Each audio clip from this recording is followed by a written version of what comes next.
You keep making the same bad choices over and over, but you blame it on bad luck. Carl Jung once said, if you don't understand the deeper part of your mind, it secretly runs your life without you even knowing. And it'll keep doing it until you wake up. That blind spot inside you, the one you ignore or don't even know is there, that's where it hides. What you're about to read won't be some feel-good advice. It's more like a mirror that shows you the truth. And once you see what's really going on beneath the surface, you can't unsee it. The truth might be uncomfortable, but ignoring it means staying trapped in the same cycle. Ready or not, this is your wake-up call.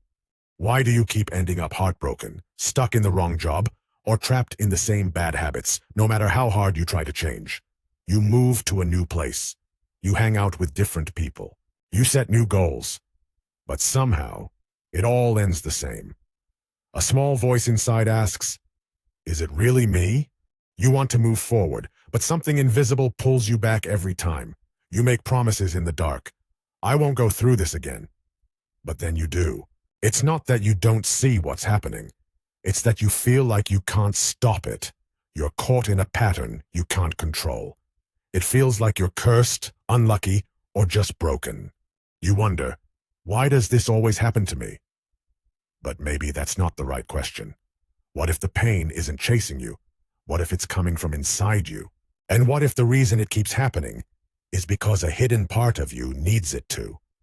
Carl Jung once said that if you don't bring your hidden issues into the light, they'll control your whole life, and you'll think it's just bad luck.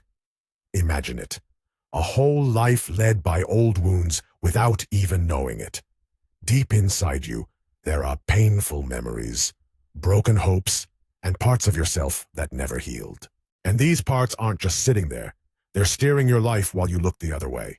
You're not just unlucky in love, bad with money, or scared to take the leap. You're repeating a story. Not because you want to hurt, but because hurting feels normal. If you felt ignored as a child, you may fall for people who ignore you. If you learned that love must be earned through exhaustion, you'll work yourself to the bone. Your history keeps showing up in disguise, and each time it repeats, it feels like fate. But it's not fate. It's your past, pressing repeat. And the hardest part? You don't see it happening. Because while you think you're choosing something new, your deepest fears are pulling the strings behind the curtain. And until you notice the pattern, you can never choose anything truly different. So now you have to ask something scary. Are the choices you've made really yours? Or have you been sleepwalking through life, replaying the same emotional script over and over? Think about it. The toxic friendships, the jobs that drain you, the promises you keep breaking to yourself. Were they just accidents? Or old emotional habits you couldn't stop repeating? Maybe these aren't mistakes. They're attempts. Silent wishes to fix the past by living it again. But here's a chilling thought. If you always end up hurt in the same way, who's doing the hurting? What if the enemy lives inside you, behind your own eyes? Not because you want to suffer, but because deep down, the part of you that was once lonely, ashamed, or overlooked is still trying to explain itself. And now, the one causing the pain is no longer a stranger. It's you. So what now? You finally see the pattern. But that's just the start. Nothing is fixed yet, and the cycle might return. But now you'll know it when it does. You may notice old feelings rising before you fall again. You might hear the voice of your parent in your head when you say yes to something that should be a no. Instead of drowning in the cycle, you begin to stand outside it, watching. And that's powerful, but it's also terrifying. Because now you wonder, have I ever made a true choice? Or have I only been reacting to old pain this whole time? But what if you stop running? What if you turn around, face the pattern, and ask it what it wants? That's not weakness, it's power. It's how freedom begins. But be careful. There's a tricky voice lurking below all this. It's the part of you that says, I already get it, I'm past this. That voice can fool you. Because real growth only starts when you realize you still have more to learn. Have you ever felt uncomfortable when someone talks like they know everything, loud, confident, certain, but deep down you can tell they're just guessing? Maybe you've smiled and stayed quiet while wondering, are they really sure of what they're saying? Here's the twist. That same false confidence might be in you too. Not in obvious ways, but in quiet habits, like avoiding asking for help, pretending to understand, faking confidence so you don't seem weak. You scroll through videos, read posts, and nod as if everything makes sense. But late at night, there's that nagging thought. Do I really get it? Inside, there's a quiet fear. What if the way you act like you know is just a way to hide from feeling confused or unimportant? What if the voice in your head, the one that seems so certain, is actually scared of being wrong? Carl Jung talked about how dangerous it is when your ego starts to believe it's the only part of you that matters. This is what happens when someone builds their whole identity on what they know, or think they know. These people often fear not having the answers, so they collect facts, stay smart-looking, and avoid anything that makes them feel unsure. But really, they're not strong. They're fragile. They hide behind long words, shut down real curiosity, and act like problems are below them. Jung called this person the knower, the one who looks wise, but is cut off from their true self. They pretend they've got it all figured out, but actually, they've buried their fears, their doubts, and their inner mess so deep they don't even see it anymore. And the more they try to hide from feeling small or confused, the more defensive they become. They stop listening. They hate being wrong. They talk louder to feel safer. Sound familiar? People around you do it, but be honest, so do you. Maybe you pretended to get something just to feel smart. Maybe you've smiled while quietly feeling lost. Maybe you've pushed away the person trying to teach you, just because it made you feel weak inside. Most of us learned this early on. Knowing things makes you valuable. Not knowing. That felt like not being enough. Now ask yourself, are you really learning, or just collecting opinions that match what you already believe? When someone challenges you, do you stop and think, or do you immediately push back? What part of you shuts down when you don't understand something? What if your whole sense of self is tied not to real learning, but to acting like you already know enough? You've spent so much time trying to feel smart, to be right, to prove you're worthy. But what if real growth means letting all that fall apart? Could you do it? Could you admit you don't have all the answers? Could you allow yourself to be seen as unsure, even a little lost? Could you let go of pretending and stand open and raw in front of the unknown? Because under all that confidence, there might still be a scared part of you, a younger part, that's just terrified of being seen as not enough. There's a quiet voice inside you, softer than the clever thoughts, calmer than your ego. This part doesn't try to impress. It's curious instead. It doesn't act like it knows. It asks.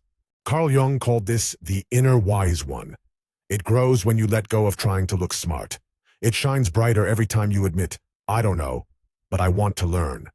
But to find this voice, to really hear it, you'll need to let go of the pride that's been protecting you. You'll have to walk straight into the moments that make you feel small, unsure, or even embarrassed. That path won't feel safe at first, but it is the only way to deep, real, lasting wisdom. So now ask yourself, are you ready to take off the mask of I already know and step into a deeper version of who you are? Or will you keep clinging to the need to seem strong and slowly keep yourself from growing? Behind the door you're most afraid to open is the version of you that's waiting to be set free. But to reach it, you'll have to ask one simple thing. What if the part of you that fears looking small is the very thing stopping your soul from becoming truly great? The relatable struggle. Why do we lose it right when we need to stay calm? Why does someone who usually acts cool suddenly turn jealous, needy, or mean? You tell yourself you're done with the past. You've moved on. You're fine. But then something happens. A comment, a look, a small rejection, and boom. You're either exploding, begging for love, or shutting down. And deep inside, you feel ashamed, because you knew better. You even promised yourself it wouldn't happen again, but it did. That's the quiet, lonely battle most people fight every day, trying to control emotions that feel like they have a life of their own. Maybe someone hurts your pride and you snap. Maybe someone gets too close and you freeze and pull away. Maybe something small goes wrong and you lose it. You tell yourself it's just your personality. But what if these aren't just flaws?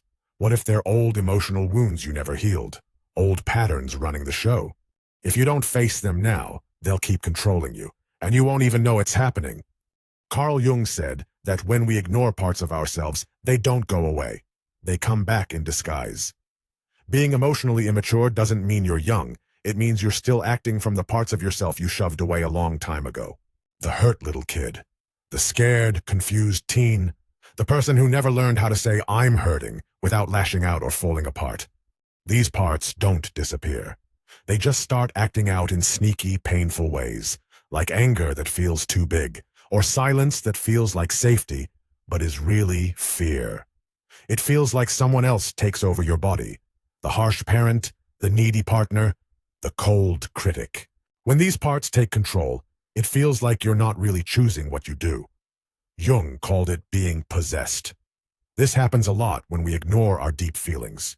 When we block off the softer, more emotional side of us, the side that can help us feel whole, we become weak inside, even if we look strong outside. So when your emotions show up, they crash in like a storm. You try to control everything, but you're barely holding it together. You seem tougher than you are, but inside, you feel small.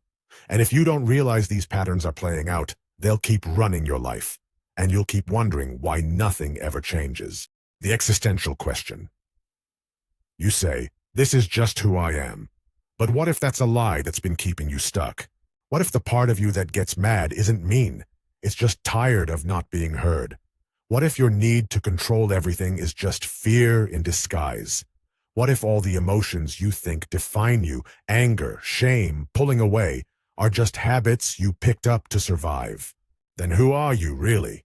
If you've been living through these old patterns, have you ever truly been yourself? The scary question isn't, what if I can't change? It's, what if I've been living as someone I'm not? And until you're brave enough to look at the parts of you that act out, the jealous voice, the cold wall, the needy ache, you're not actually choosing how you respond. You're just reacting, like a puppet being pulled by strings you can't see. You can't fix your emotions by pretending they don't exist. You heal them by turning toward the scary parts of yourself, the parts that feel too much, too needy, too broken, the part that still wants love, the part that feels lost in chaos, the part that just wants to be held and seen. If you want to take charge of your life, you have to face the battle inside, not to win by force, but to free those lost parts. That's when the real you begins to show up, not the one who needs to control others, but the one who leads with strength, rooted in love. True power isn't about being the loudest or strongest. It's about mastering yourself. But only you can do it. Are you willing to look behind your silence and face the pain you've hidden? Are you ready to find the softness underneath your rage? In the next chapter, we'll tear apart the lie of being in control and face the real force that's been pulling the strings behind your choices. You've blamed bad luck, fate, or destiny. But maybe it's just a habit you've never stopped to question. A loop your mind keeps playing because it's what you know. So ask yourself, what part of you keeps picking the same pain over and over just because it feels familiar, almost comfortable? If you're finally tired of hurting the same way, if you're ready to break free and feel something better, subscribe now. Or stay where it feels safe and live through the same regrets all over again.